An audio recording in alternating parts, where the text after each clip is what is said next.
सर्वोपरि है। ऐसे माहौल में बच्चों को तनाव देना उचित नहीं है। प्रधानमंत्री ने यह भी कहा कि बच्चों की जान खतरे में नहीं डाल सकते। बैठक में यह फैसला लिया गया कि 12वीं कक्षा के नतीजे समयबद्ध तरीके से अच्छी तरह से परिभाषित मानदंड के अनुसार बनाए जाएंगे। यहाँ एक महत्वपूर्ण बात यह है कि इस फैसले का असर देश के 14 लाख छात्र छात्राओं पर पड़ेगा। ये 14 लाख बच्चे इस बार सीबीएसई की 12वीं कक्षा की बोर्ड परीक्षा देने वाले थे, लेकिन अब ये परीक्षाएं नहीं होंगी। इससे पहले केंद्र सरकार ने 10वीं कक्षा की बोर्ड परीक्षाओं को भी रद्द कर दिया था। राज्यों के साथ एक व्यापक विमर्श करके, विभिन्न राज्यों की एक्सपर्ट्स के साथ विमर्श करके, विद्यार्थियों से चर्चा करके 2 प्रकार की मत था। एग्जामिनेशन होनी चाहिए, एग्जामिनेशन बंद होनी चाहिए। एक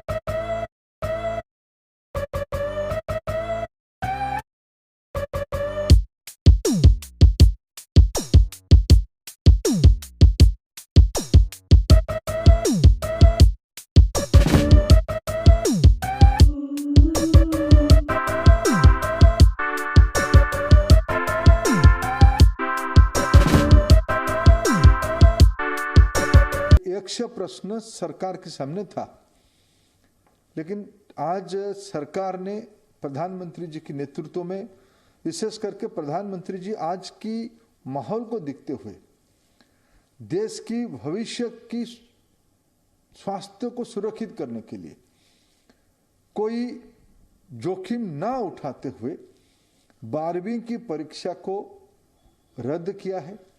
इंटरनल असेसमेंट की आधार पे 11वीं और 12वीं जो पिछले दिनों में इंटरनल एग्जामिनेशन हुए हैं, उसकी असेसमेंट के आधार पे उनकी नतीजा आएगी। मुझे बहुत खुशी है इस बात की कि बच्चों के हित में फैसला लिया गया है, बच्चों को स्वास्थ्य को ध्यान में रखते हुए फैसला लिया गया है, क्योंकि देश भर के 1.5 करोड़ बच्चे इस बात से दुखी थे कि उनकी 12वीं की क्लास लगातार खिंचती जा रही है, वो ख़त्म होने का नाम नहीं ले रही। दूसरी तरफ उनके मन में ये भी था